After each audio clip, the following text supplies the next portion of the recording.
Because Paul writes in 1 Corinthians chapter 14, verse 33, that he's talking to the church in Corinth. He's saying that God is not the author of confusion, but a God of peace and or order.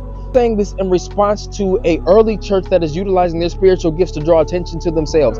You got people that have the gift of speaking in tongues, and so they speaking in tongues, and then everybody's speaking in tongues, and everybody's talking over one another. They're prophesying. The thing is, everybody's prophesying at the same time. So you have this large assembly of people that's just babbling and babbling, and no one understands what's going on. Nobody understands what anybody's saying because everybody is talking at the same time. God is not the author of confusion. What he's essentially saying is that our actions are inconsistent with the character of God. Therefore, we cannot say that God is in the midst of this. That's what he's saying. Let me go ahead and put this into terms that we can better understand. Because some of us relationally will say that we're in a Christ-centered relationship. We cannot say that we have incorporated Christ in a situation that is inconsistent with his character simply because it's out of order. So y'all go to church and y'all read your Bible and maybe y'all pray. You guys are religiously compliant, but y'all also having sex.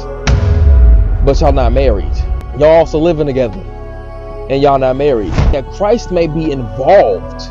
Christ may be a consultant, but he's definitely not the Lord in this situation. And Paul's essentially saying in these situations, we cannot simply sit over here and try to write God's signature on a situation that is inconsistent with his character.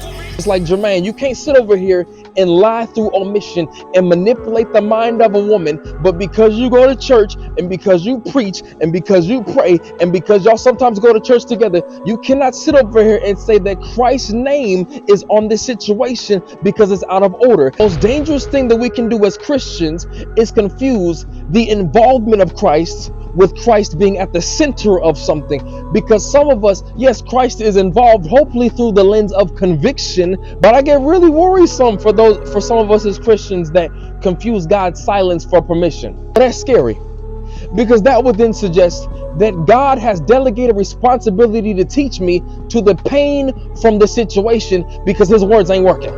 God's not the author of that. Brokenness is the author of that. Loneliness is the author of this. Do we even know the character of God well enough to even know if Christ is at the center of anything? How can we have an inconsistent prayer life, inconsistent study time, but we're just so clear on what God then said, so much so that we can literally put his name on situations that clearly conflict with who he is, which overall puts us in a position where we are God's representatives that misrepresent God to the world.